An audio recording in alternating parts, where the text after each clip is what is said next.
திருப்பலி வாசகங்கள் திங்கட்கிழமை 19 பிப்ரவரி 2024. முதல் வாசகம். உனக்கு அடுத்து வாழ்வோர்க்கு நேர்மையுடன் நீதி வழங்கு. லேவியர் நூலிலிருந்து வாசகம். அதிகாரம் 19 வசனங்கள் 1 முதல் 2 மற்றும் 11 முதல் 18 வரை. ஆண்டவர் மோசேயிடம் கூறியது: நீ இஸ்ரேல் மக்களிடம் கூற வேண்டியது: தூயோராய் இருங்கள், ஏனெனில் உங்கள் கடவுளும் ஆண்டவருமாகிய நான் தூயவர். களவு செய்யாமலும் பொய் சொல்லாமலும் ஒருவரை ஒருவர் வஞ்சியாமலும் என் பெயரால் பொய் ஆணையிட்டு உங்கள் கடவுளின் பெயருக்கு இழுக்கு ஏற்படுத்தாமலும் இருங்கள். நான் ஆண்டவர். அடுத்திருப்பவரை ஒடுக்கவோ அவருக்குரியதை கொள்ளையிடவோ வேண்டாம். வேலையாளின் கூலி விடியும் வரை உன்னிடம் இருத்தல் ஆகாது. காது கேளாதவரை சபிக்காதே. பார்வையற்றோரை இடரச் செய்யாதே. உன் கடவுளுக்கு அஞ்சி நட. நான் ஆண்டவர். தீர்ப்பிடுகையில் அநீதி இழைக்காதே. சிறியோர் பெரியோர் என முகம் பாராது உனக்கு அடுத்து வாழ்வோருக்கு நேர்மையுடன் நீதி வழங்கு. உன் இனத்தாருக்குள் புறங்கூறி திரியாதே. உனக்கு அடுத்து வாழ்பவரின் குருதி பலிக்கு காரணமாகாதே. நான் ஆண்டவர். உன் சகோதரரை உன் உள்ளத்தில் பகைக்காதே. உனக்கு அடுத்தவர் பாவம் செய்யாதபடி அவரை கடிந்து கொள். பழிக்கு பழியென உன் இனத்தார் மேல் காழ்ப்பு கொள்ளாதே. உன் மீது நீ அன்பு கூறுவது போல் உனக்கு அடுத்திருப்போர் மீதும் அன்பு கூறுவாயாக. நான் ஆண்டவர். இது ஆண்டவரின் அருள்வாக்கு. இறைவா, உமக்கு நன்றி. பதிலுரை பாடல். ஆண்டவருடைய வார்த்தைகள் வாழ்வு தரும் ஆவியை கொடுக்கின்றன. ஆண்டவரின் திருச்சட்டம் நிறைவானது, அது புத்துயிர் அளிக்கின்றது. ஆண்டவரின் ஒழுங்குமுறை நம்பத்தக்கது, எளியவருக்கு அது ஞானம் அளிக்கின்றது. ஆண்டவருடைய வார்த்தைகள் வாழ்வு தரும் ஆவியை கொடுக்கின்றன. ஆண்டவரின் நியமங்கள் சரியானவை, அவை இதயத்தை மகிழ்விக்கின்றன. ஆண்டவரின் கட்டளைகள் ஒளிமயமானவை, அவை கண்களை ஒளிர்விக்கின்றன. ஆண்டவருடைய வார்த்தைகள் வாழ்வு தரும் ஆவியை கொடுக்கின்றன. ஆண்டவரை பற்றிய அச்சம் தூயது, அது எந்நாளும் நிலைத்திருக்கும். ஆண்டவரின் நீதி நெறிகள் உண்மையானவை, அவை முற்றிலும் நீதியானவை. ஆண்டவருடைய வார்த்தைகள் வாழ்வு தரும் ஆவியை கொடுக்கின்றன.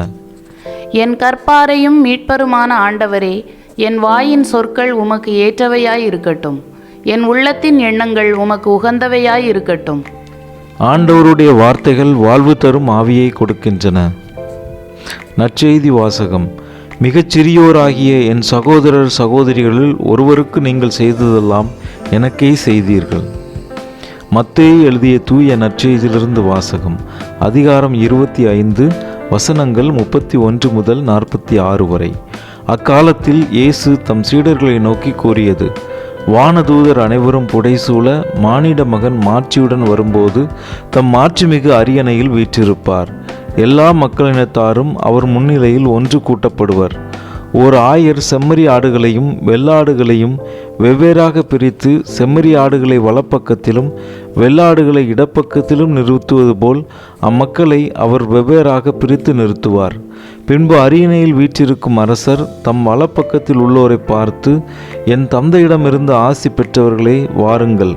உலகம் தோன்றியது முதல் உங்களுக்காக ஏற்பாடு செய்யப்பட்டிருக்கும் ஆட்சியை உரிமை பேராக பெற்றுக்கொள்ளுங்கள். ஏனெனில் நான் பசியாயிருந்தேன், நீங்கள் உணவு கொடுத்தீர்கள். தாகமாயிருந்தேன், என் தாகத்தை தணித்தீர்கள். அந்நியனாக இருந்தேன், என்னை ஏற்றுக்கொண்டீர்கள். நான் ஆடையின்றி இருந்தேன், நீங்கள் எனக்கு ஆடை அணிவித்தீர்கள். நோயிற்றிருந்தேன், என்னை கவனித்து கொண்டீர்கள். சிறையில் இருந்தேன், என்னை தேடி வந்தீர்கள் என்பார். அதற்கு நேர்மையாளர்கள்: ஆண்டவரே, எப்பொழுது உம்மை பசி உள்ளவராக கண்டு உணவளித்தோம்? அல்லது தாகமுள்ளவராக கண்டு உமது தாகத்தை தணித்தோம்? எப்பொழுது உம்மை அந்நியராக கண்டு ஏற்றுக்கொண்டோம்? அல்லது ஆடை இல்லாதவராக கண்டு ஆடை அணிவித்தோம்? எப்பொழுது நோயுற்றவராக அல்லது சிறையில் இருக்க கண்டு உம்மை தேடி வந்தோம் என்று கேட்பார்கள். அதற்கு அரசர்: மிகச்சிறியோராகிய என் சகோதரர் சகோதரிகளில் ஒருவருக்கு நீங்கள் செய்ததையெல்லாம் எனக்கே செய்தீர்கள் என உறுதியாக உங்களுக்கு சொல்லுகிறேன் என பதிலளிப்பார். பின்பு இடப்பக்கத்தில் உள்ளோரை பார்த்து, சபிக்கப்பட்டவர்களே, என்னிடமிருந்து அகன்று போங்கள். அலகைக்கும் அதன் தூதருக்கும் ஏற்பாடு செய்யப்பட்டிருக்கிற என்று மணையாத நெருப்புக்குள் செல்லுங்கள். ஏனெனில் நான் பசியாயிருந்தேன், நீங்கள் எனக்கு உணவு கொடுக்கவில்லை. தாகமாயிருந்தேன், என் தாகத்தை தணிக்கவில்லை. நான் அந்நியனாயிருந்தேன், நீங்கள் என்னை ஏற்றுக்கொள்ளவில்லை. ஆடையின்றி இருந்தேன், நீங்கள் எனக்கு ஆடை அளிக்கவில்லை. நோயிற்று இருந்தேன், சிறையில் இருந்தேன், என்னை கவனித்து கொள்ளவில்லை என்பார்.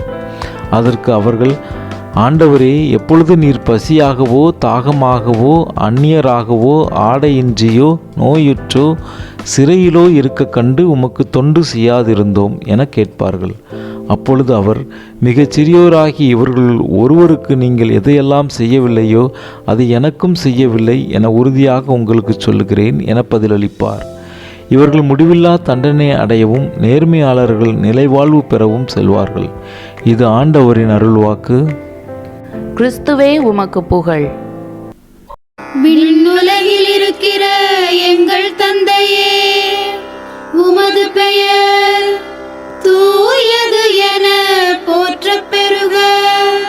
உமது ஆட்சி வருக. உமது திருவுளம் விண்ணுலகில் நிறைவேறுவது போல மண்ணுலகிலும் நிறைவேறுக. எங்கள் அன்றாட உணவை இன்று எங்களுக்கு தாரும். எங்களுக்கு எதிராக குற்றம் செய்வோரை நாங்கள் மன்னிப்பது போல எங்கள் குற்றங்களை மன்னியும். எங்களை சோதனைக்கு உட்படுத்தாதேயும், தீமையிலிருந்து எங்களை விடுவித்தருளும். மிகவும் இரக்கமுள்ள தாயே, உமது அடைக்கலமாக ஓடி வந்து உம்முடைய உதவி நன்மைகளை இறந்து உம்முடைய பரிந்துரையை கெஞ்சி கேட்ட ஒருவராகிலும் உம்மால் கைவிடப்பட்டார் என்று உலகில் சொல்ல கேள்விப்பட்டதில்லை என்பதை நினைத்தருளும். கண்ணியருடைய அரசியான கண்ணியே, தயையுள்ள தாயே, இத்தகைய நம்பிக்கையால் தூண்டப்பெற்று உம்முடைய திருவடியை அண்டி வருகிறேன். பெருமூச்சுடனும் அழுகையுடனும் பாவி நான் உம் கருணைக்கு காத்துக்கொண்டு உம் திருமுன் நிற்கிறேன். மனு உருவான வாக்கின் அன்னையே, என் மன்றாட்டை புறக்கணியாமல் எனக்காக தயவாய் வேண்டிக் கொள்ளும். ஆமேன். அமலோற்பவியான புனித மரியாயே, பாவிகளுக்கு அடைக்கலமே, இதோ உம்முடைய அடைக்கலமாக ஓடி வந்தோம். எங்கள் பேரில் இரக்கமாயிருந்து எங்களுக்காக உம் திருமைந்தனை வேண்டிக் கொள்ளும்.